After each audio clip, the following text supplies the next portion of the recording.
No te preocupes, esa vieja se ha pasado la vida haciendo tortillas en ese pueblo de mala muerte. ¿Cómo va a entender este kanji japonés tan sofisticado? Dile que es el título más honorable para un matriarca, y sonreirá de oreja a oreja mientras nos da las gracias. Esas fueron las palabras maliciosas que la señora Camila, la futura suegra de mi hija, susurró a su clan de parientes supuestamente cultos y educados. Se oyeron risitas ahogadas, mezcladas con el tintineo de las copas de cristal. Frente a mí, en la mesa del banquete de bodas más lujoso de la Ciudad de México, había una tarjeta de sitio escrita con esmero en japonés. Dijeron que significaba madre virtuosa de la novia, pero las miradas despectivas de toda esa familia decían lo contrario. Me giré para mirar a Sofía, la hija por la que había sacrificado mi juventud para proteger. Mantenía la cabeza gacha, con la mano apretada alrededor de su copa de vino, en silencio. Su silencio fue como un cuchillo en mi corazón, más doloroso que sus burlas. Resulta que a sus ojos, y en la cobardía de mi propia hija, yo solo era una madrastra pueblerina e inculta, una mancha en la alfombra de terciopelo rojo de esta alta sociedad. Mi nombre es Valentina. De pie en medio de esta fiesta extravagante en la antigua hacienda San Gabriel, me sentí como una intrusa fuera de lugar. A mi alrededor había arcos de bugambillas vibrantes, la alegre música de un mariachi y los invitados vestidos con atuendos de diseñador, emanando un denso perfume de arrogancia. La familia del marido de Sofía estaba compuesta por profesores y doctores. Gente que se creía con el derecho de juzgar el carácter de los demás por la marca de la ropa que vestían. Tiré de la pesada silla de roble y me senté en el lugar que me habían asignado. Un rincón apartado, lejos del escenario principal, donde normalmente se sienta a los parientes lejanos.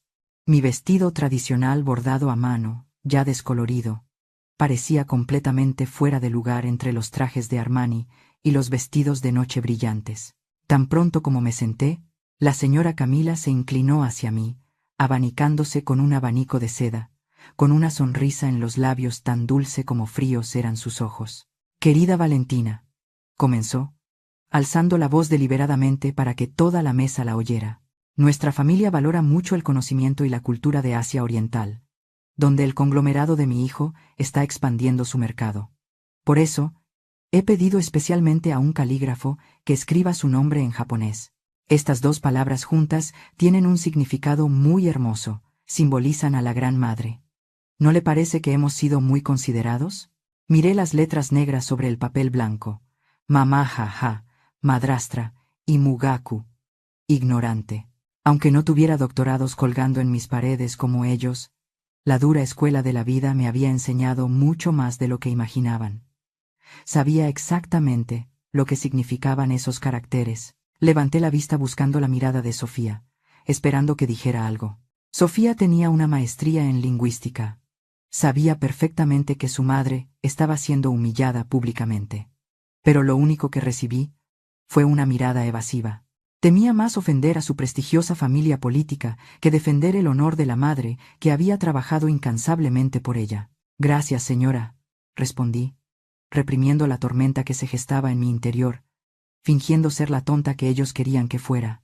«Su familia es verdaderamente refinada». Las risitas volvieron a brotar. Esteban, mi flamante yerno, se inclinó para susurrarle algo a su madre, con un tono lleno de superioridad. «¿Lo ves, mamá? Te lo dije. Esa pobre vieja ha vivido toda su vida en una casa de protección oficial en los suburbios y conduce una camioneta destartalada. ¿Cómo iba a entender la profundidad del kanji? Seguro que hasta piensa que es un tributo elegante al negocio de papá en Tokio». Bajé la cabeza, mis dedos rozando suavemente la textura del papel de la tarjeta. La sangre en mis venas pareció congelarse, más fría que la copa de champán helado. Vieron mi ropa sencilla, vieron mis manos ásperas porque prefiero cuidar mi propio jardín en lugar de contratar a alguien. Me vieron vivir una vida discreta, sin ostentación, conduciendo un coche viejo, y asumieron que era una viuda pobre que vivía de la caridad. No sabían nada. No sabían que vivo de forma sencilla, no porque me falte el dinero, sino porque estoy harta de la falsedad de este mundo glamuroso. No sabían que hace 30 años, después de la muerte de mi esposo, elegí retirarme a las sombras, convertirme en una socia silenciosa, para proteger a Sofía de las despiadadas luchas del mundo empresarial. Y menos aún sabían que los años que viví en Osaka, en mi juventud, me forjaron como una loba alfa. Fue esta mujer pueblerina quien, con sus propias manos, negoció la adquisición de la cadena de suministro de mariscos con la que la empresa de Esteban anhela asociarse, cuando él apenas estaba aprendiendo a caminar. Madrastra ignorante. Esta tarjeta de sitio no era solo una broma, era la sentencia de muerte de sus carreras y acababan de firmarla ellos mismos. Tragué el sabor amargo en mi garganta y levanté la vista hacia Sofía por última vez. Ella lo había visto todo. Vio a su suegra burlarse. Vio a su marido ridiculizar a su propia madre. Esperé a que la hija por la que había dado cuerpo y alma se levantara, tirara su copa de vino y exigiera justicia para su madre.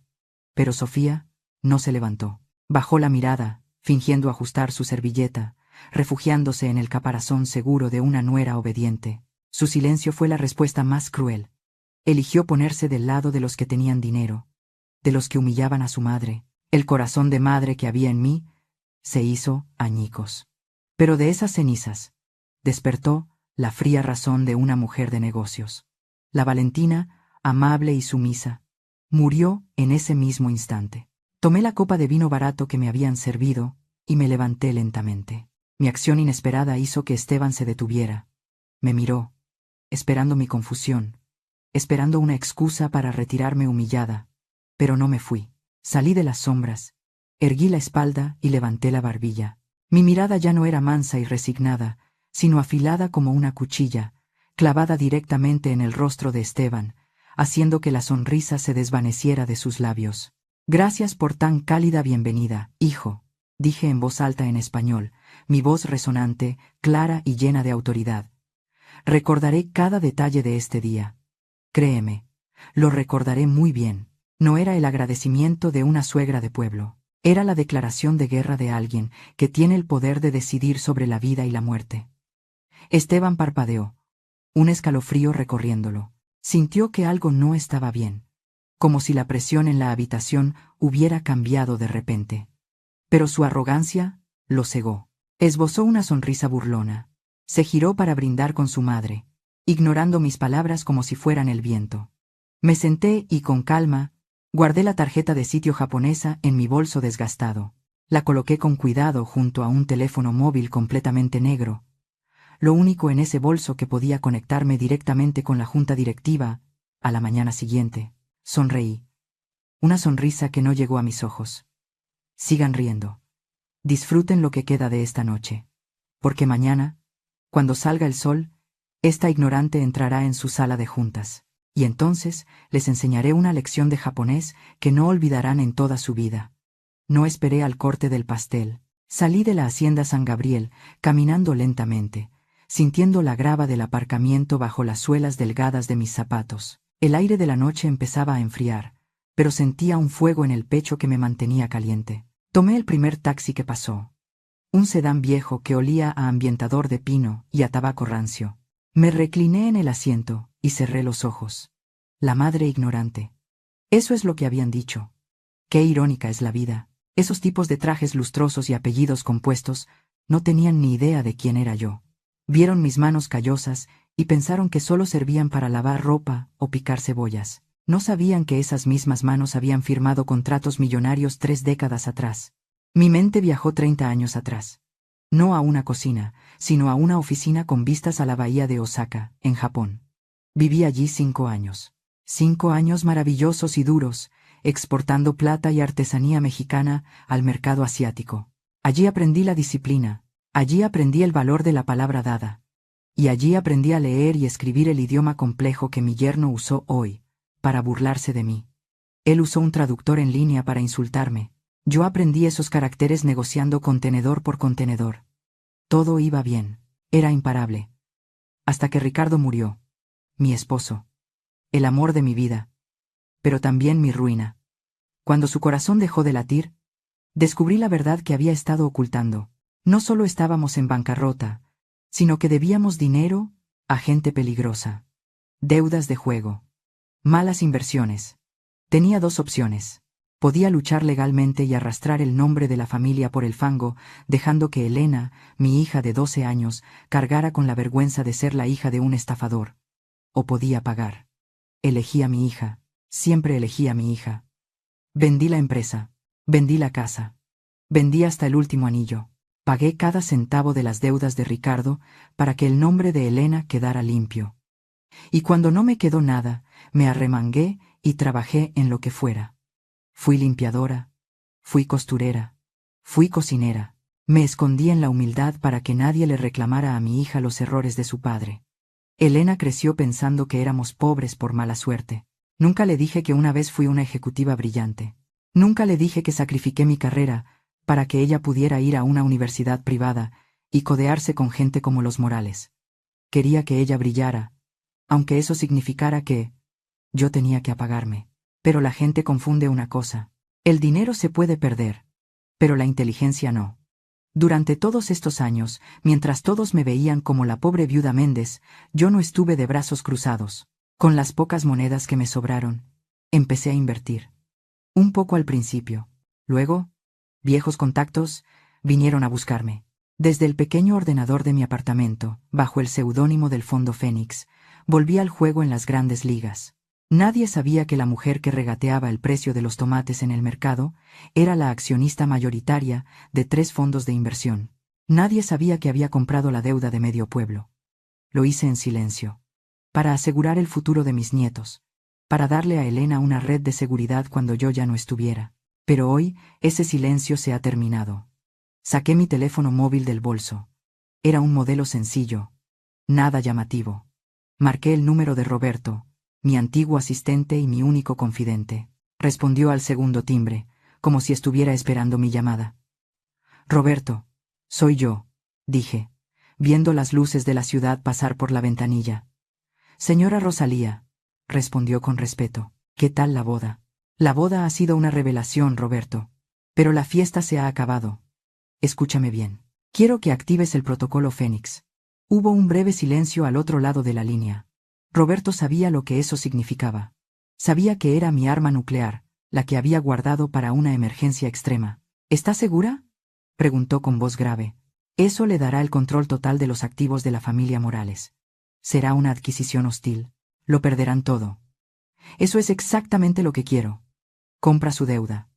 Ejecuta las cláusulas de impago. Para las 9 de la mañana, quiero ser la dueña de la silla en la que se sienta mi yerno.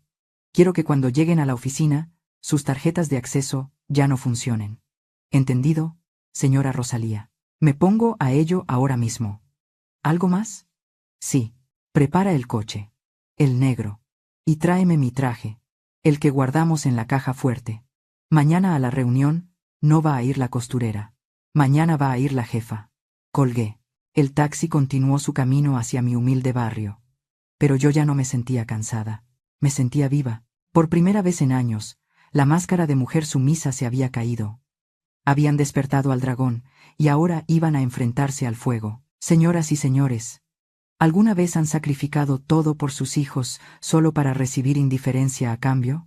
Si se identifican con el dolor de esta madre, por favor, dejen un comentario como «amor de madre» y compartan esta historia para concienciar a esos hijos ingratos. Antes de subirme a ese taxi, antes de que la rabia se convirtiera en un plan frío y calculado, hubo un momento que cambió el rumbo de esta historia, un momento que ocurrió en las sombras, lejos de los candelabros de cristal y las risas falsas. Tenía la garganta seca.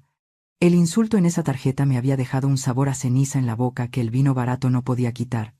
Así que, antes de irme, busqué la cocina. No quería pedirle agua a los meseros que me habían mirado con lástima. Quería servirme yo misma, como siempre lo he hecho. Entré por una puerta lateral, esquivando a los camareros que corrían con bandejas de salmón. El área de servicio era un caos de vapor y gritos, pero en un rincón, junto a la pila de platos sucios, vi a una mujer. Era mayor que yo. Tenía el cabello completamente blanco recogido en un chongo severo, y las manos enrojecidas por el jabón. Llevaba el uniforme gris de la servidumbre, pero había algo en su postura, en la forma recta en que mantenía la espalda a pesar del cansancio, que me llamó la atención. Nuestras miradas se cruzaron. En sus ojos vi el mismo dolor que yo llevaba en el pecho. Era la mirada de una madre que ha visto demasiado y ha hablado muy poco. Me acerqué a un dispensador de agua. Mientras llenaba un vaso de plástico, sentí que alguien se paraba a mi lado. Era ella. La mujer del uniforme gris. No me miró. Siguió secando copas con un trapo, pero su voz fue un susurro urgente, casi un soplido de viento.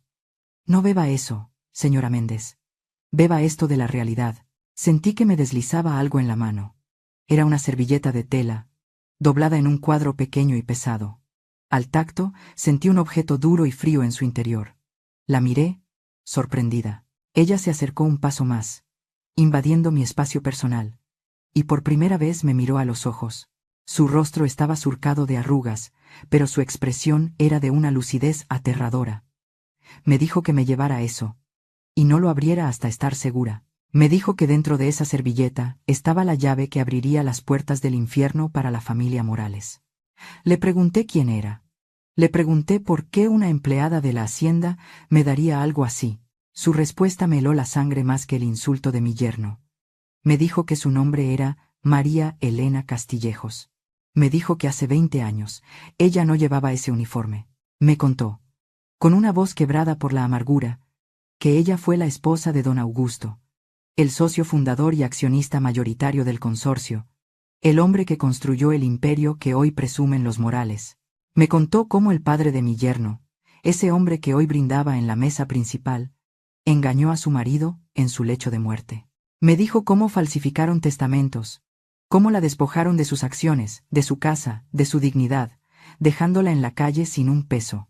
María me confesó que había vuelto, que se tragó su orgullo y pidió trabajo como sirvienta en la casa de los ladrones que le robaron su vida.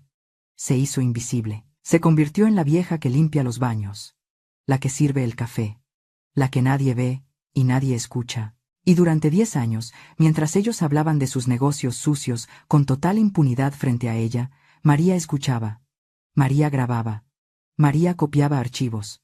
Apreté el objeto en mi mano. Era una memoria USB. Ella me agarró del brazo con una fuerza sorprendente. Sus dedos se clavaron en mi piel. Señora, escúcheme bien, me dijo con los ojos llenos de lágrimas contenidas. No le doy esto solo por venganza. Se lo doy por su hija. Sentí una punzada de miedo. ¿Mi hija? ¿Qué tenía que ver Elena en los crímenes del pasado? María soltó la bomba. Me dijo que Elena no era solo la esposa trofeo que ellos querían presumir. Me dijo que revisara los archivos esa misma noche. Me aseguró que Esteban y su padre llevaban meses transfiriendo las deudas de las empresas fantasma a nombre de Elena. Me dijo esas palabras que me hicieron olvidar mi propio orgullo herido. Su hija no es la dueña de nada, señora. Es el chivo expiatorio. Cuando la auditoría llegue, y va a llegar pronto, el plan de ellos es que Elena vaya a la cárcel mientras ellos se lavan las manos y se quedan con el dinero. El mundo se detuvo. La imagen de mi hija bajando la cabeza en la mesa no era solo sumisión, era peligro. Mi niña estaba caminando hacia el matadero y ni siquiera lo sabía. María me soltó y volvió a sus copas, como si nada hubiera pasado. Antes de irse, murmuró una última cosa. Dijo que nosotras, las madres invisibles, somos las únicas que podemos quemar el reino de los hipócritas. Salí de esa cocina temblando. Ya no era solo rabia por un insulto en japonés. Ahora era terror. Ahora era una misión de rescate. Guardé la memoria USB en mi sostén, pegada a mi corazón, sintiendo su peso como si fuera una granada sin seguro. Miré hacia el salón una última vez. Vi a Esteban sonriendo, abrazando a mi hija por los hombros. Antes veía a un muchacho arrogante. Ahora veía a un verdugo. Me di la vuelta y caminé hacia la salida. Ya no me importaba que se burlaran de mi vestido viejo o de mi soledad. Llevaba conmigo la munición para destruirlos a todos. Y por Dios, que la iba a usar. Llegué a mi pequeño departamento. Es un lugar sencillo en un barrio, donde la gente trabaja de sol a sol. Mis vecinos creen que soy una viuda tranquila, que vive de su pensión y teje bufandas para pasar el rato. Cerré la puerta y pasé los 3 cerrojos de seguridad. Mis manos ya no temblaban. Fui directo al armario de mi recámara. Moví las cajas de zapatos viejos y levanté la tabla suelta del piso que nadie conoce. Allí, envuelta en franela, estaba mi laptop. No es una computadora vieja, es una máquina potente, encriptada, mi única conexión con la mujer que fui y que nunca dejé de ser. Me senté a la mesa de la cocina, aparté el mantel de hule con flores y encendí el equipo. La luz azul de la pantalla iluminó mi cara. Saqué la memoria USB que María me había dado. Era pequeña, metálica y fría. La conecté. Esperé unos segundos mientras el sistema leía los archivos. Cuando las carpetas aparecieron en la pantalla, sentí que el aire de la habitación se volvía pesado. Empecé a abrir los documentos uno por uno. Mis ojos se movían rápido, escaneando cifras, fechas y nombres. No leí como una madre preocupada. Leí como la auditora implacable que fui hace 30 años. Lo que vi me revolvió el estómago más que cualquier insulto. Ahí estaba todo. La estructura era compleja, diseñada para confundir a cualquiera que no supiera de finanzas. Pero para mí era transparente como el agua. Esteban había creado una red de 6 empresas fantasma: Inversiones del Norte, Consultoría Global, Servicios Logísticos del Pacífico. Nombres rimbombantes para cascarones vacíos. Abrí los estados de cuenta bancarios digitalizados. Había transferencias millonarias entrando y saliendo, lavado de dinero, evasión fiscal, fraude. Pero lo peor no era el delito, lo peor era la firma. En cada acta constitutiva, en cada solicitud de crédito, en cada aval de deuda, aparecía una firma temblorosa que yo conocía mejor que la mía. Elena Méndez. Mi hija. Sentí un escalofrío que me recorrió la nuca. Esteban no se había casado con ella por amor. Ni siquiera se había casado con ella por capricho. La había reclutado, la había convertido en su escudo humano. Todas las propiedades de valor estaban a nombre de Esteban y sus padres. Todas las deudas, todos los pasivos tóxicos y todas las responsabilidades legales estaban a nombre de Elena. Seguí leyendo, conectando los puntos. Encontré contratos con una firma de Tokio. Ahí estaba la conexión japonesa. Esteban estaba estafando a un grupo de inversionistas nipones, prometiéndoles rendimientos que nunca llegarían. El uso de los caracteres japoneses en mi tarjeta no era solo un insulto hacia mí. Era un chiste privado y enfermo que él compartía con sus cómplices. Se burlaba de sus víctimas y se burlaba de su suegra al mismo tiempo. Me detuve en un archivo de Excel marcado como proyección de flujo. La fecha de vencimiento de los créditos más grandes era dentro de un mes, justo cuando ellos regresarían de su luna de miel en Europa. Entonces, entendí el silencio de mi hija. Elena no estaba callada por cobardía. Mi niña estaba paralizada por el terror. Vi correos donde Esteban la manipulaba psicológicamente. Le decía que esas firmas eran mero trámite, que si no firmaba era porque no confiaba en él, porque no lo amaba lo suficiente. Gaslighting puro y duro.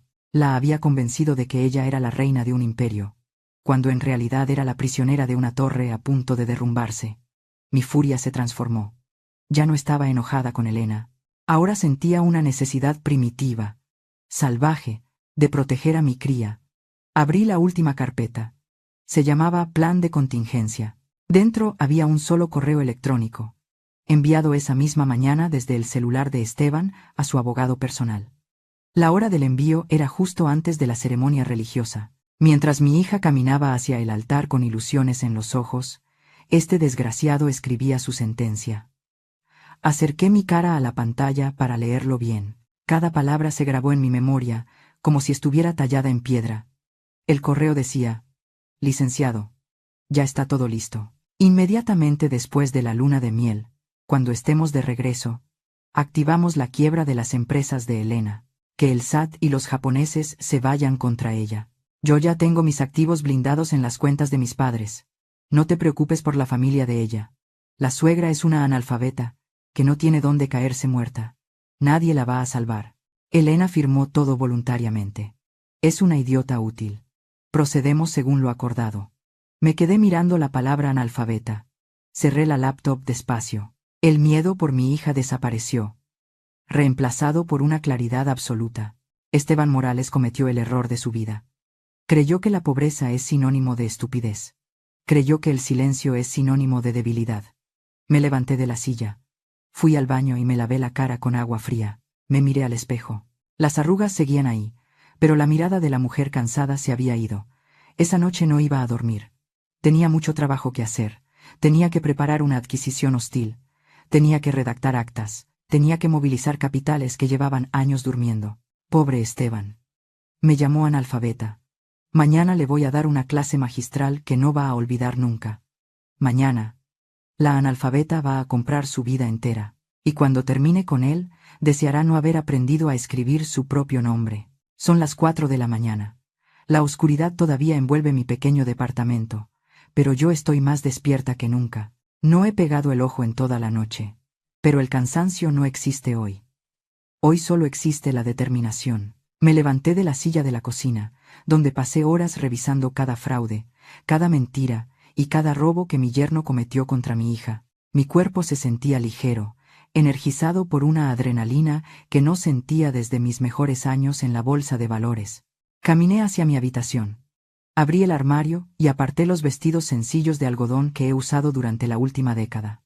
Esos vestidos de señora invisible, de abuela inofensiva. Metí la mano hasta el fondo, donde guardo una funda de portatrajes sellada al vacío.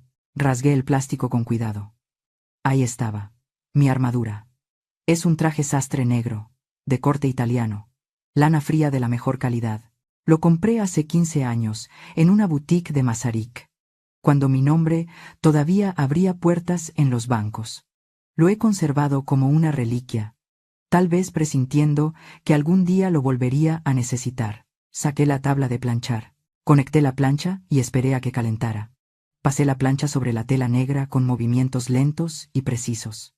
El vapor subía hacia mi cara, cálido y húmedo. Cada pasada borraba una arruga de la tela, y al mismo tiempo sentía que borraba una humillación de mi alma. Planché las mangas, planché las solapas, planché la raya del pantalón, hasta que quedó afilada como una navaja.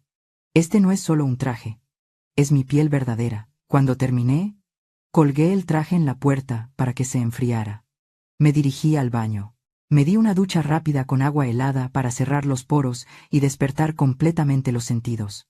Me senté, frente al espejo del tocador. La luz amarilla iluminaba mi rostro. Vi mis arrugas, sí, pero ya no vi a la víctima. Saqué mi estuche de maquillaje, ese que guardo para ocasiones especiales. Apliqué la base con cuidado, cubriendo las ojeras de la mala noche. Definí mis cejas, y luego tomé el labial. No el rosa pálido que uso para ir a misa. Tomé el rojo carmín mate. El color de la autoridad. El color de la sangre. Me pinté los labios con precisión quirúrgica. Me cepillé el cabello y lo recogí en un moño bajo, pulcro, sin un solo pelo fuera de lugar. Me puse mis aretes de perlas, las auténticas, las únicas joyas que me negué a vender porque fueron un regalo de mi padre. Me vestí. El pantalón me quedaba un poco holgado en la cintura. He adelgazado con los años, pero el saco me ajustaba perfecto en los hombros. Me abotoné la camisa blanca de seda hasta el cuello. Me puse el saco. Me miré al espejo de cuerpo entero. La mujer que me devolvió la mirada no era la costurera del barrio. No era la viuda pobre. Era doña Rosalía Méndez. La tiburona. La estratega. La mujer que levantó un imperio de la nada y que hoy va a recuperar lo que es suyo. Adiós a la sumisión. Adiós a la vergüenza. Hoy empieza la cacería. Tomé mi teléfono. Marqué el número de Roberto. Buenos días, Roberto, dije. Mi voz salió firme, grave, sin titubeos. Roberto respondió de inmediato, alerta y profesional. Me confirmó que el equipo legal ya estaba en camino. Me aseguró que los auditores externos tenían las órdenes de cateo listas.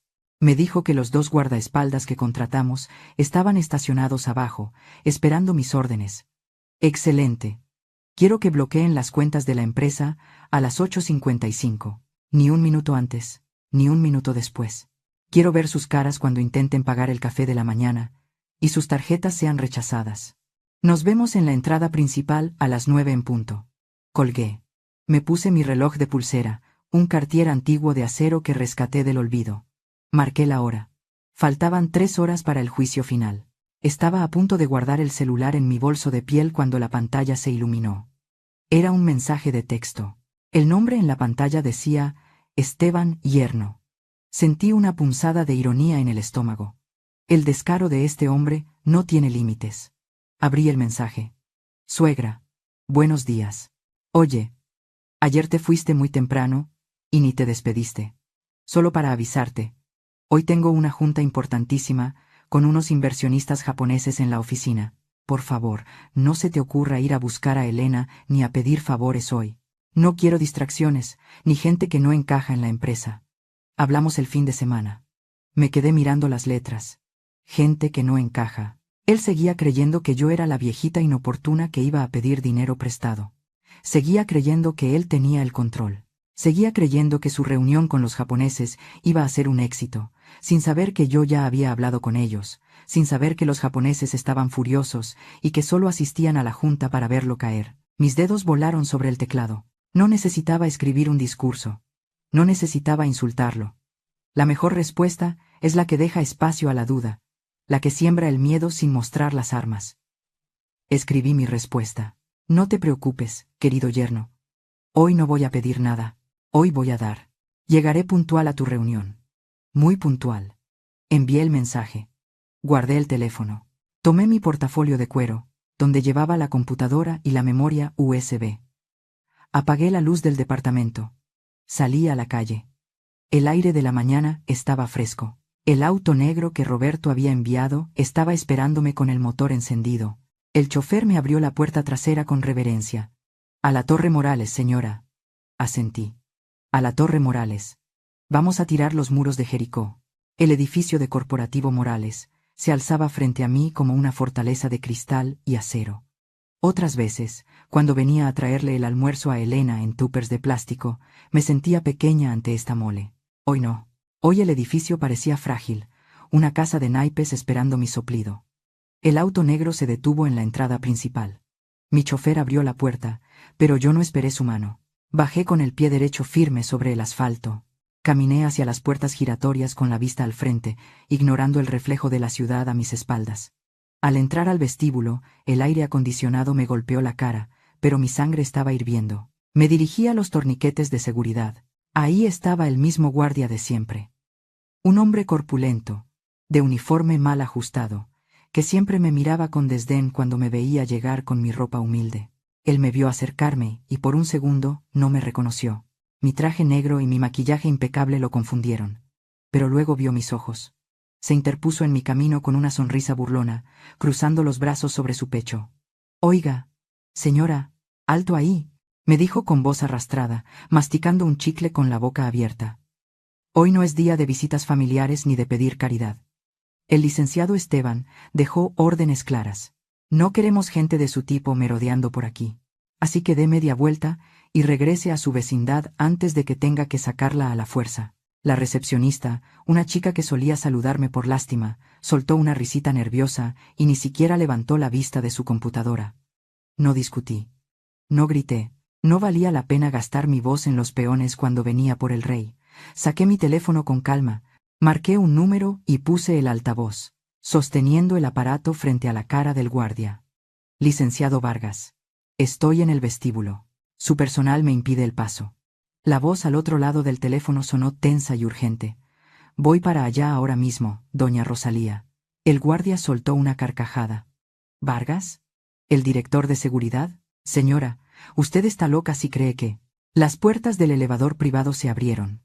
El licenciado Vargas, un hombre alto y serio que había sido leal a mi esposo y que secretamente había trabajado conmigo en la transición, salió caminando a paso veloz. Su rostro estaba pálido. Llegó hasta nosotros y ni siquiera miró al guardia. Se dirigió a mí e hizo una reverencia respetuosa. Disculpe este inconveniente, señora Méndez. No volverá a ocurrir. Luego, se giró hacia el guardia, que ahora tenía la boca abierta y el chicle inmóvil. García, entrega tu placa y tu radio. Estás despedido. Sáquenlo de aquí ahora mismo. El guardia balbuceó, intentando explicar que solo seguía órdenes de Esteban, pero dos escoltas ya lo estaban tomando de los brazos. Vargas me extendió la mano hacia el torniquete abierto. Por aquí, señora. El elevador de presidencia la espera. Crucé el vestíbulo. Sentí las miradas de todos los empleados clavadas en mi espalda. Ya no eran miradas de lástima. Eran miradas de miedo. El elevador subió rápido. Piso 10. Piso 20. Piso 30. Mi estómago se apretó, no por los nervios, sino por la anticipación. Las puertas se abrieron en el piso ejecutivo. Todo era silencio y alfombras gruesas. Caminé hacia la sala de juntas principal. Las paredes eran de vidrio esmerilado, pero podía ver las siluetas dentro. Escuché la voz de Esteban. Estaba hablando en un inglés tropezado, lleno de confianza falsa. Empujé la puerta doble con ambas manos. La sala estaba llena. De un lado de la mesa de caoba, Esteban, su padre y su madre, Consuelo. Del otro lado, 5 ejecutivos japoneses, impecablemente vestidos, con rostros inexpresivos. Mi entrada interrumpió a Esteban a mitad de una frase sobre rendimientos garantizados. Él se giró, molesto por la interrupción. Cuando me vio, se quedó congelado. Su cerebro tardó un momento en procesar la imagen de su suegra.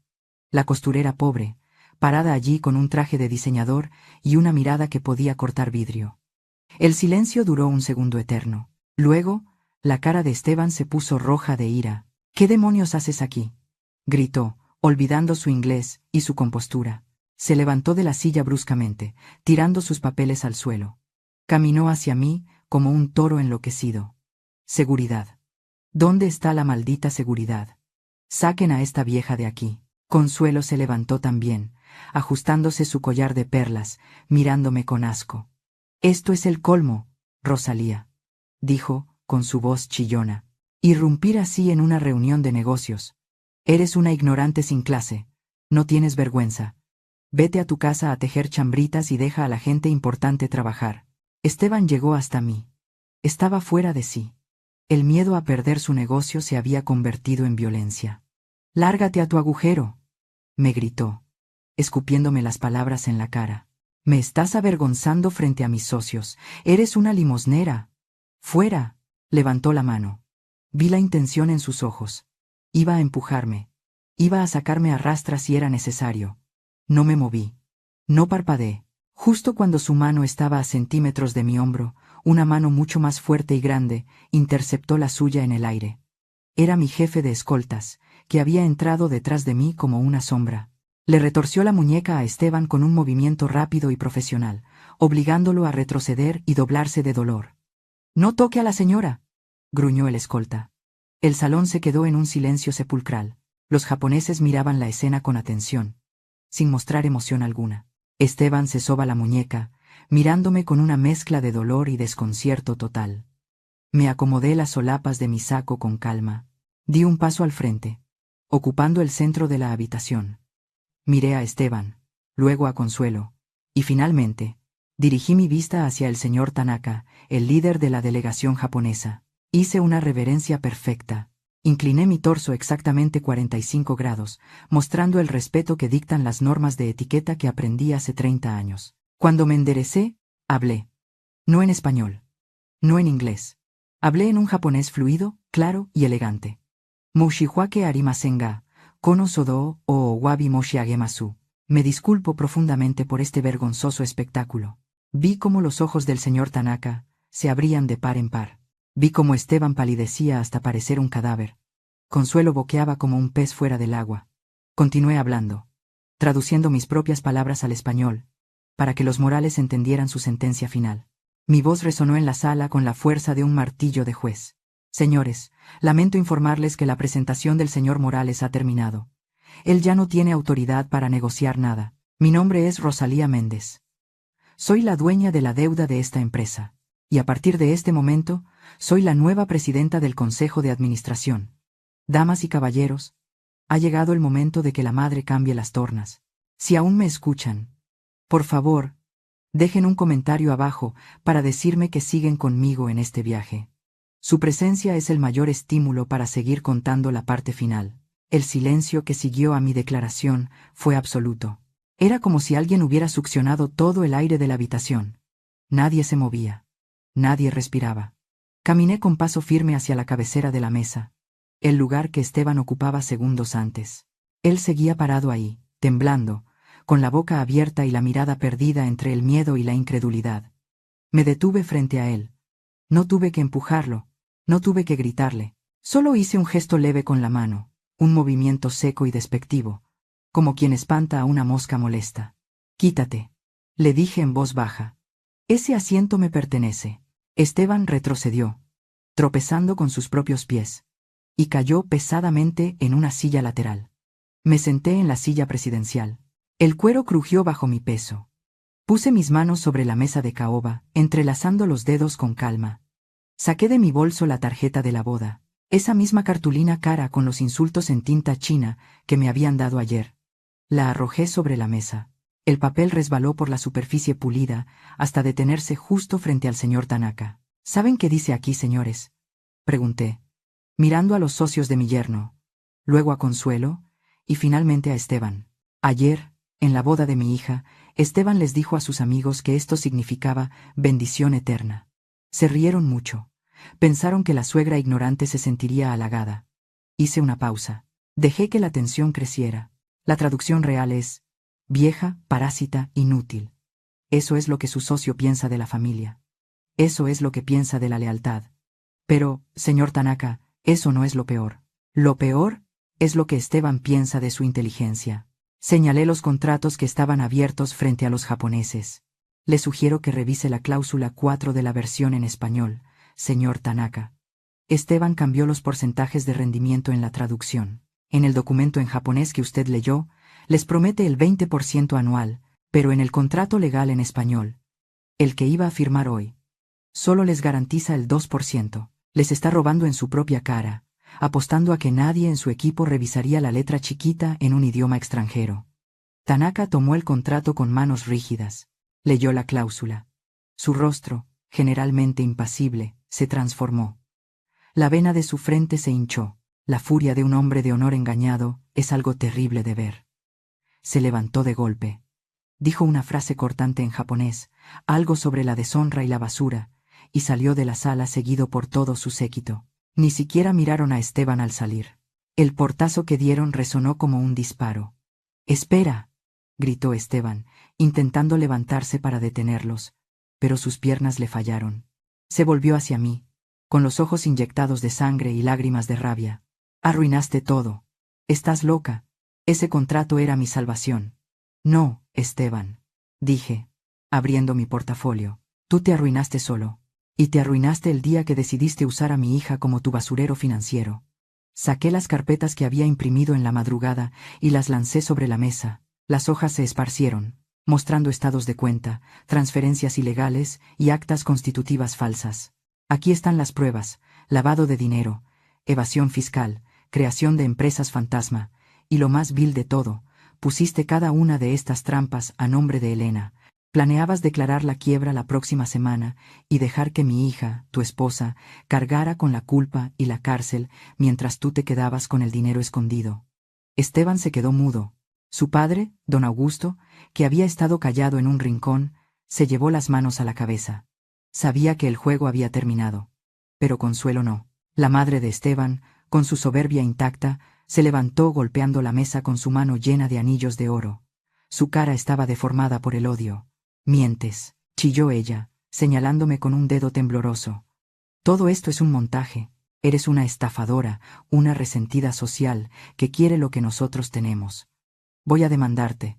Voy a llamar a mis abogados, y te voy a quitar hasta el último peso por difamación. Nadie te va a creer. Eres una nadie». Sonreí. Fue una sonrisa triste, porque en el fondo me daba pena ver a alguien tan podrido por dentro. Levanté el dedo índice y señalé con calma hacia la puerta de cristal que estaba a sus espaldas. «Guárdese los gritos, Consuelo. Los va a necesitar. Y no llame a sus abogados.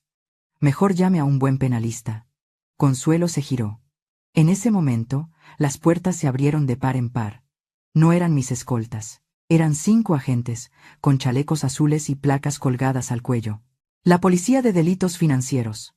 El oficial a cargo entró con una orden en la mano.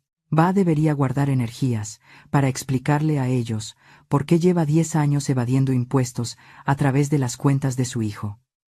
«Señora Consuelo Morales, señor Esteban Morales, quedan detenidos para investigación».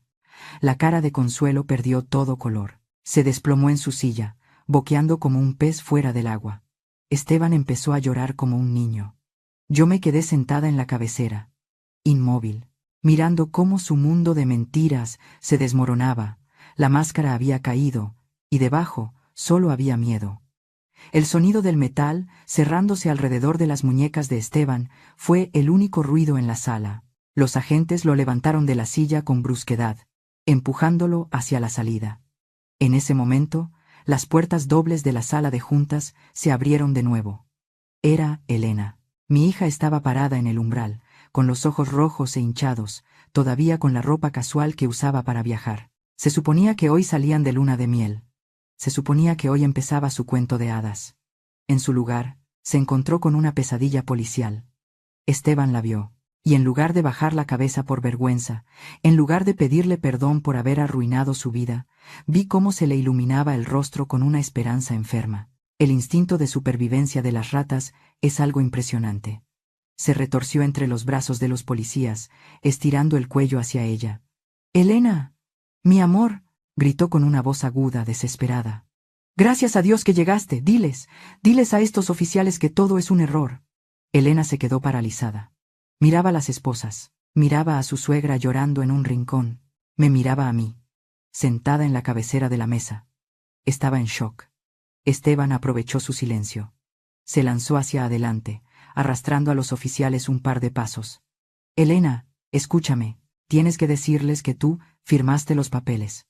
Diles que las empresas son tuyas. Tú eres la representante legal, mi vida. Si asumes la culpa, a ti no te harán nada grave. Eres mujer, no tienes antecedentes. Te darán arresto domiciliario. Pero a mí me van a destruir. Hazlo por nosotros. Si me amas, sálvame. Di que fue idea tuya». Sentí que la bilis me subía por la garganta. Era la cosa más baja, más cobarde y más repugnante que había presenciado en mis 55 años de vida. Ese hombre, que juró protegerla frente a un altar hace 24 horas, le estaba pidiendo que se lanzara a una hoguera para que él no se quemara los zapatos. Elena temblaba, sus manos se apretaban contra su pecho. Vi la duda en sus ojos, vi esa maldita bondad ingenua que yo misma le inculqué, luchando contra la realidad. Ella lo amaba, o al menos, amaba la idea de él. Y él lo sabía. Estaba usando ese amor como un arma. No podía quedarme sentada. Me levanté. Caminé rodeando la mesa hasta llegar a donde estaba mi hija. Me paré entre ella y Esteban, cortando la línea visual. Bloqueé al monstruo. Elena me miró. Tenía la mirada perdida, vidriosa. Estaba a punto de romperse. Estaba a punto de abrir la boca y decir la mentira que la condenaría para siempre. Solo para complacerlo. Solo para que él dejara de gritar. No podía permitirlo. A veces, el amor de madre no es un abrazo suave. A veces, el amor de madre tiene que ser un terremoto. Levanté la mano. ¡Zas! La bofetada sonó seca en la habitación. No fue un golpe fuerte. No fue para lastimarla físicamente. Fue un golpe preciso en la mejilla. El tipo de golpe que se da para despertar a alguien que está sonámbulo caminando hacia un precipicio. La cabeza de Elena giró levemente. Se llevó la mano a la cara, sorprendida. Sus ojos se enfocaron de nuevo. Me miró. Y por primera vez en días, realmente me vio. «Mírame, Elena», le ordené con voz dura, sin dejar espacio para el llanto. «Mírame a los ojos».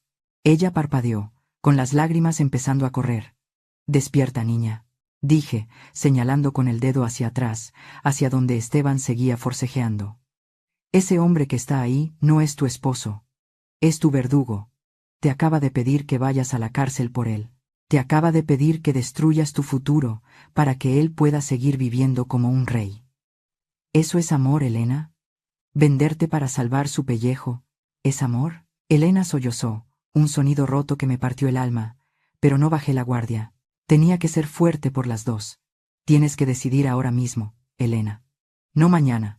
No en un rato. Ahora. Tienes dos caminos. Me acerqué más a ella, obligándola a sostener mi mirada. Puedes ir con él, puedes hacerte la mártir, decir que todo fue culpa tuya, y pasar los próximos 10 años en una celda fría, pagando por los robos de una familia que se burla de ti a tus espaldas. Si haces eso, hazlo, pero escúchame bien. Si cruzas esa puerta para defenderlo, olvídate de mí. Olvídate de que tienes madre. Porque yo no voy a ir a visitarte a la cárcel por estúpida. Yo no crié a una víctima voluntaria. Hice una pausa, dejando que la brutalidad de mis palabras calara hondo. O puedes quedarte aquí, conmigo, firmar el divorcio, entregar las pruebas y declarar la verdad. Te va a doler, vas a llorar, se te va a romper el corazón, pero vas a ser libre, y yo voy a estar a tu lado cada segundo para recoger los pedazos. Elena miró a Esteban por encima de mi hombro. Elena, no la escuches, está loca. Soy tu esposo, gritó él, con la voz quebrada por el pánico real de verse solo.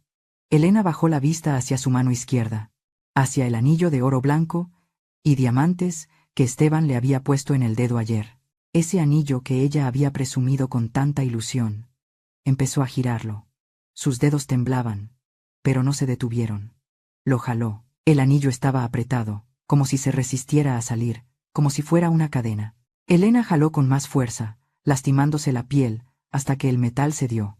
Lo sostuvo en su mano un segundo. Un círculo de mentiras brillantes. Luego alzó la vista. Ya no había duda en sus ojos. Había dolor. Sí, un dolor inmenso. Pero también había fuego. El mismo fuego que yo sentí esta mañana. Caminó 2 pasos, pasando de largo de mí hasta quedar frente a Esteban. Él sonrió, pensando que había ganado, pensando que ella iba a darle el anillo para que lo guardaran en la comisaría. Elena, mi amor, empezó a decir él. Elena alzó el brazo y le lanzó el anillo con todas sus fuerzas. El metal golpeó a Esteban justo en el pecho, rebotando y cayendo al suelo con un tintineo ridículo. No soy tu amor, dijo Elena. Su voz empezó baja, pero subió de volumen con cada palabra, transformándose en un grito que llevaba años guardado. No soy tu escudo, no soy tu tonta, y no soy tu sacrificio. Esteban se quedó boquiabierto.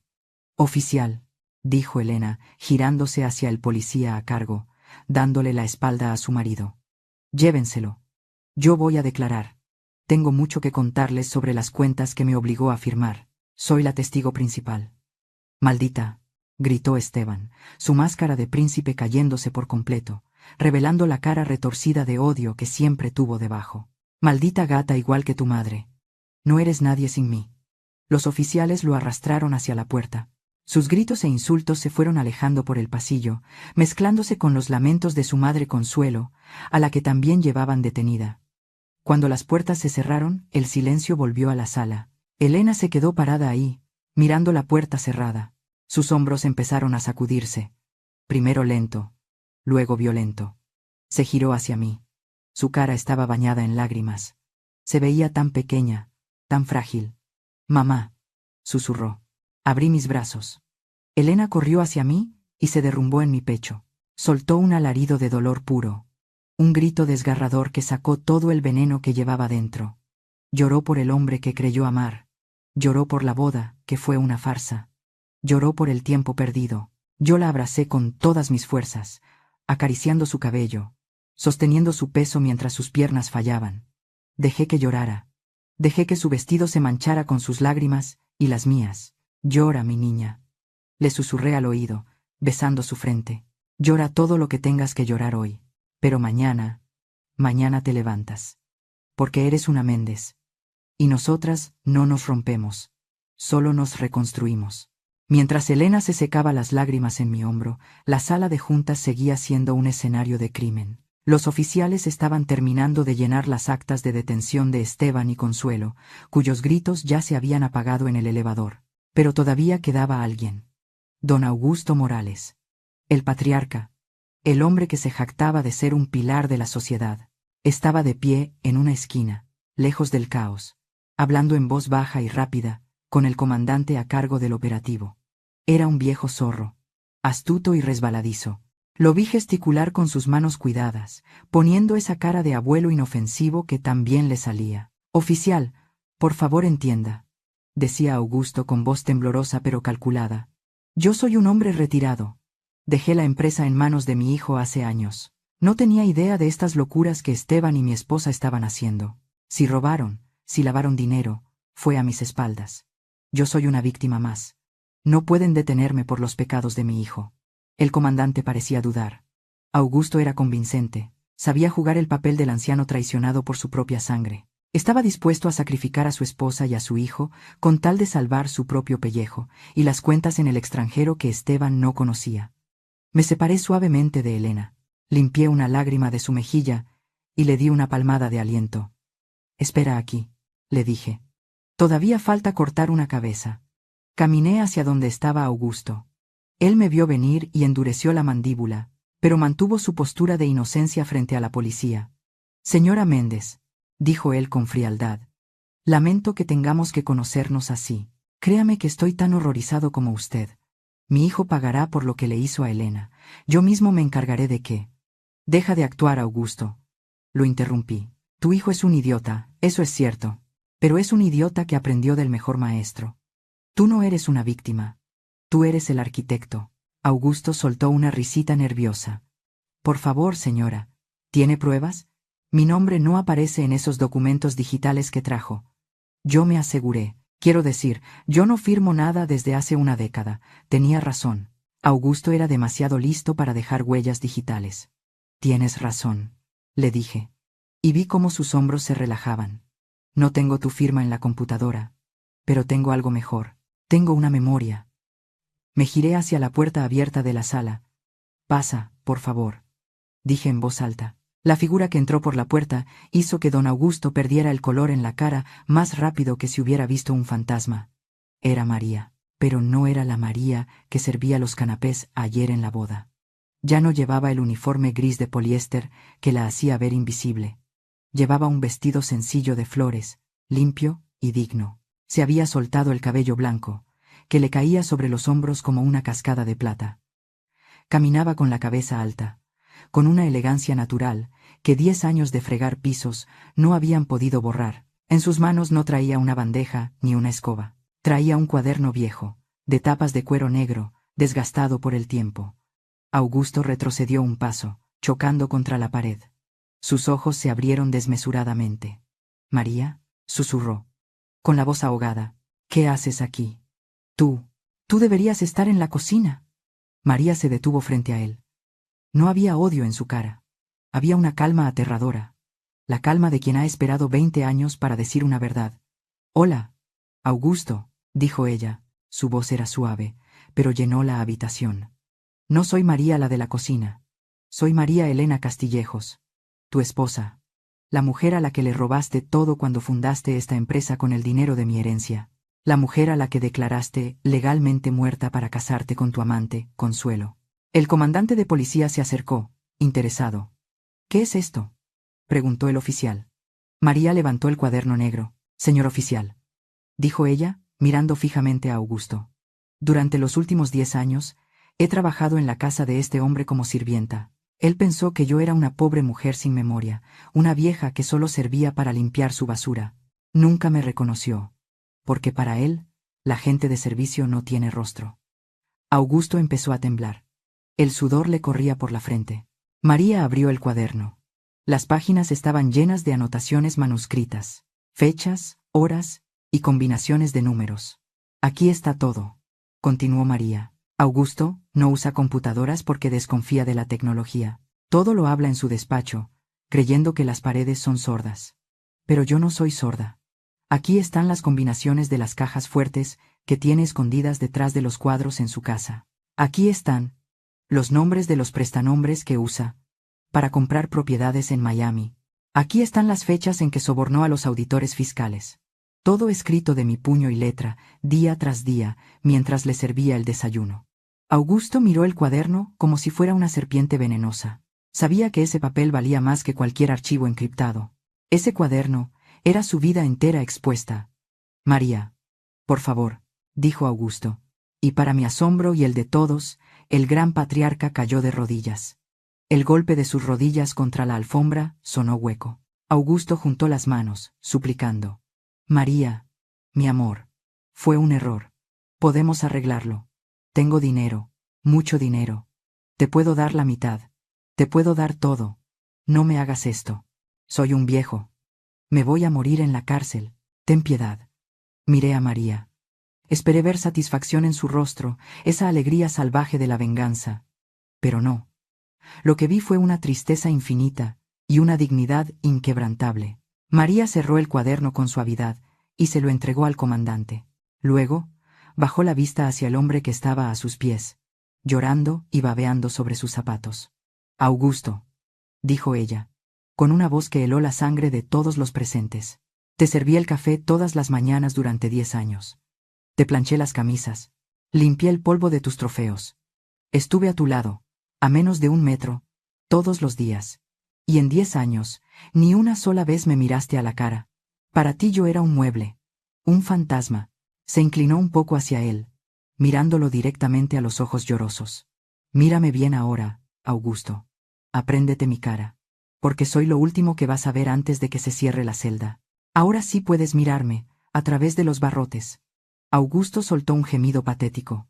El comandante hizo una señal, y 2 oficiales lo levantaron del suelo. Ya no parecía un empresario poderoso, parecía un trapo sucio. Lo esposaron y se lo llevaron arrastrando los pies, balbuceando promesas vacías que nadie escuchaba. La sala quedó en silencio otra vez. María se quedó parada ahí, viendo cómo se llevaban a su pasado. Sus hombros, que habían cargado tanto peso durante tanto tiempo, finalmente se relajaron. Me acerqué a ella. No dijimos nada. No hacía falta. En ese mundo de hombres que creen que el dinero lo compra todo, 2 mujeres a las que llamaron viejas e inútiles acababan de derribar un imperio sin disparar una sola bala. María me miró y, por primera vez, sonrió. Fue una sonrisa pequeña, cansada, pero libre. Gracias, señora Méndez, me dijo. No, María, le respondí, tomándole la mano. Gracias a ti.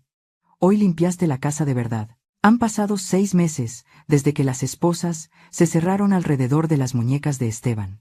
6 meses desde que el apellido Morales pasó de ser sinónimo de prestigio a ser la portada de todos los periódicos en la sección policial. 15 años. Esa fue la sentencia que el juez dictó para mi yerno y sus padres por fraude, lavado de dinero y crimen organizado. La justicia llegó, pero no trajo fuegos artificiales. Trajo silencio. Un silencio necesario para barrer las cenizas. Durante las primeras semanas, me senté en la silla de presidencia de la empresa todos los días. No lo hice por gusto ni por poder. Lo hice con una escoba en la mano, metafóricamente hablando. Despedí a los cómplices. Recontraté a los empleados honestos que habían sido humillados. Pagué las deudas reales y liquidé las empresas fantasma. Limpié el lodo que ellos habían dejado en las alfombras. Pero yo ya no tengo edad ni ganas de ser la capitana de un barco tan grande. Mi tiempo de gloria en los negocios ya pasó. Ahora, mi misión era otra. Mi misión era enseñar a la nueva capitana, Elena. Mi hija pasó el primer mes encerrada en su cuarto, sumida en una depresión oscura. Se sentía estúpida. Se sentía usada. Lloraba por el amor que creyó tener y por la vergüenza de haber sido tan ciega. Yo no la forcé a salir. Le llevé caldos de pollo a la cama, le acaricié el pelo y dejé que sanara a su propio ritmo. Pero un día, entró a mi despacho. Tenía ojeras, pero ya no tenía miedo. Me pidió que le enseñara. No quería que le diera el pescado. Quería aprender a pescar para que nunca nadie más la volviera a engañar con un anzuelo brillante. Así, empezamos. Nos mudamos de mi pequeño departamento y también dejamos la mansión fría de los Morales. Con el dinero recuperado y mis ahorros, hice algo que soñé durante décadas. Recuperé nuestra casa. La vieja casona en la colonia Roma, donde Elena dio sus primeros pasos, la misma que tuve que vender cuando su padre murió. Las paredes todavía huelen a madera vieja y a café de olla. No hay mármol italiano ni candelabros de cristal, pero hay luz. Mucha luz. Las tardes ahora son nuestra escuela. Nos sentamos en el comedor de madera rústica. Yo extiendo los balances financieros y Elena toma notas. Le enseño a leer la letra chiquita. Le enseño que una firma es un compromiso de sangre, no un autógrafo. Le enseño que el valor de una empresa no está en sus activos, sino en su ética. Es dura. A veces se frustra. Pero ayer la vi corregir a un contador que intentaba inflar unos números. Lo hizo con firmeza, sin gritar, pero con una autoridad que me recordó a mí misma hace 30 años. Mi niña ya no es una víctima. Hoy estábamos acomodando las cosas en el estudio. Elena quiere usar ese espacio para su nueva fundación, una organización para ayudar a mujeres que han sufrido violencia económica. Mientras sacaba cosas de una caja de cartón que trajimos de la mudanza, escuché que su respiración se detenía. Me giré. Elena tenía algo en las manos. Era la tarjeta de la boda. Ese pedazo de cartulina color crema con los insultos en japonés. Yo la había guardado en una caja de documentos importantes, y por error, había terminado en la caja de mudanza. Elena miraba los caracteres negros. Sus dedos apretaban el papel con fuerza, arrugando las esquinas. Su cara se puso roja. «Voy a quemar esto», dijo ella con voz temblorosa, caminando hacia la chimenea que todavía no encendíamos. «No quiero volver a ver esta basura en mi vida. Es el recuerdo de mi mayor humillación». Me levanté rápido y le tomé la mano antes de que pudiera lanzar la tarjeta. «No, Elena», le dije suavemente, quitándole el papel de los dedos. No la vas a quemar. Ella me miró confundida, con los ojos llenos de lágrimas. ¿Por qué quieres guardar eso, mamá? Dice que eres una parásita. Dice que soy una tonta. Nos insultaron en nuestra cara. Caminé hacia su escritorio nuevo. Tomé un marco de fotos vacío que estaba sobre la mesa. Uno sencillo de madera. Coloqué la tarjeta dentro, alicé el papel con cuidado y cerré el marco. Lo puse en la repisa más alta, justo frente a su silla de trabajo. Lo vamos a guardar porque este es tu diploma, mi amor, le dije, señalando el cuadro. Elena se limpió las lágrimas con el dorso de la mano. ¿Mi diploma? Sí. La universidad te dio un título de papel, pero Esteban te dio un doctorado en realidad. Ese insulto en japonés nos recuerda algo que nunca debemos olvidar. Nos recuerda que la gente puede ponerte las etiquetas que quiera. Pueden llamarte ignorante, pueden llamarte débil, pueden llamarte parásita. Me acerqué a ella y le puse las manos en los hombros, mirándola fijamente. Pero esa etiqueta solo se vuelve verdad si tú te la crees. Ellos nos definieron por lo que no teníamos. Apellidos, abolengo, mentiras. Pero nosotras nos definimos por lo que sí tenemos. Dignidad, trabajo y la capacidad de levantarnos cuando nos empujan. Elena miró el cuadro. Ya no con odio, sino con entendimiento. Cada vez que te sientas pequeña, Elena, cada vez que un hombre con traje caro intente hacerte sentir menos porque no hablas su idioma o no vistes su marca, mira esa tarjeta. Y recuerda que la mujer a la que llamaron parásita fue la que los metió a la cárcel. Recuerda que no debes dejar que nadie te ponga precio, excepto tú misma. Elena asintió, respiró hondo, y por primera vez en 6 meses sonrió de verdad.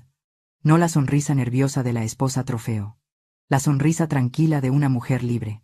Tienes razón, mamá, dijo ella, que se quede ahí. Como un trofeo de guerra. Volvimos a la cocina. El olor del guisado que dejamos en la estufa llenaba la casa. Comida sencilla. Carne, papas, zanahorias. Nada de salmón, ni caviar. Nos sentamos a comer en la mesa de la cocina, sin manteles largos, solo nosotras dos. El sol entraba por la ventana, iluminando el polvo que flotaba en el aire. Era una escena común, aburrida para muchos. Pero para mí, era la victoria más grande de mi vida. Había recuperado a mi hija, había recuperado mi casa, y lo más importante, había recuperado la verdad. Mañana será otro día de trabajo, hay mucho que hacer. Pero hoy estamos en paz. Y esa paz, queridos amigos, no se compra con ninguna tarjeta de crédito del mundo. Ha pasado un año. Las estaciones han cambiado. Las hojas de los árboles de mi patio se han caído y han vuelto a nacer, igual que nosotras. Estoy sentada en el porche de nuestra casa en la colonia Roma. Tengo una taza de café en las manos y veo cómo el auto de Elena se aleja por la calle empedrada. No es un auto de lujo blindado como los que usaba con Esteban. Es un sedán práctico, comprado con su propio dinero, fruto de su trabajo en la fundación. Elena ya no baja la cabeza. Hoy tenía una reunión con inversionistas para conseguir fondos para mujeres emprendedoras. La vi salir con sus pantalones de mezclilla, una camisa blanca impecable, y esa mirada de fuego que heredó de su abuela. Ya no necesita que nadie la defienda. Ya no necesita que yo me ponga el traje negro para espantar a los buitres. Ella aprendió a ser su propia guardiana. Yo he colgado los guantes. Oficialmente me he retirado de los negocios. Mi labor de limpieza terminó. Y ahora disfruto de algo que el dinero nunca pudo comprarme. Tiempo. Tiempo para regar mis plantas. Tiempo para leer y tiempo para escribir estas líneas. Porque esta historia no es solo sobre una suegra enojada o una venganza financiera. Esta historia es sobre algo mucho más profundo que nos toca a todos. Y antes de cerrar este capítulo de mi vida, quiero dejarles un mensaje. Un mensaje escrito desde el corazón de una mujer que tuvo que perderse para volver a encontrarse. A ti, mujer, madre, que me estás escuchando, sé lo que sientes. Nos han enseñado que el amor de madre es sacrificio puro. Nos han dicho que debemos quitarnos el pan de la boca para dárselo a nuestros hijos, que debemos callar nuestros dolores para no preocuparlos, que debemos hacernos pequeñas para que ellos crezcan grandes. Yo cometí ese error. Pensé que ocultando mi pasado de éxito y viviendo en la sombra estaba protegiendo a Elena. Pensé que mi silencio era un regalo. Pero me equivoqué. Al hacerme invisible, le enseñé a mi hija que las mujeres debemos agachar la cabeza, Al no defender mi dignidad desde el principio, le enseñé a ella a tolerar la falta de respeto. No lo hagas. Ama a tus hijos con toda el alma. Sí, pero nunca te borres a ti misma del mapa. Tu voz es importante. Tus límites son sagrados. La mejor herencia que puedes dejarle a tus hijos no es una cuenta bancaria ni una casa pagada. Es el ejemplo de una madre que se respeta a sí misma. Sé su escudo, pero también sé su espejo. Que cuando te miren, vean fuerza, no solo abnegación. A ti, hombre, esposo, hijo. Quizás te viste reflejado en Esteban, aunque sea un poco. Quizás alguna vez sentiste que tu valor dependía de cuánto dinero traías a la casa, o de qué tan importante era tu apellido. Déjame decirte algo. El respeto no se impone con gritos ni con tarjetas de crédito platino. El respeto se gana con humildad. Cuando te casas, no solo te unes a una mujer, te unes a su historia, a sus raíces, a su familia. No cometas el error de pensar que tu origen es mejor que el de ella, solo porque tuviste más oportunidades. Si desprecias a la madre de tu esposa, estás despreciando una parte fundamental de la mujer que dices amar. No dejes que el orgullo te ciegue. No dejes que tu familia de origen, por muy poderosa que sea, envenene tu nuevo hogar. Un verdadero hombre es aquel que sabe cortar el cordón umbilical y darle su lugar a su compañera. Esteban tenía todo para ser feliz, pero su soberbia lo dejó solo en una celda fría.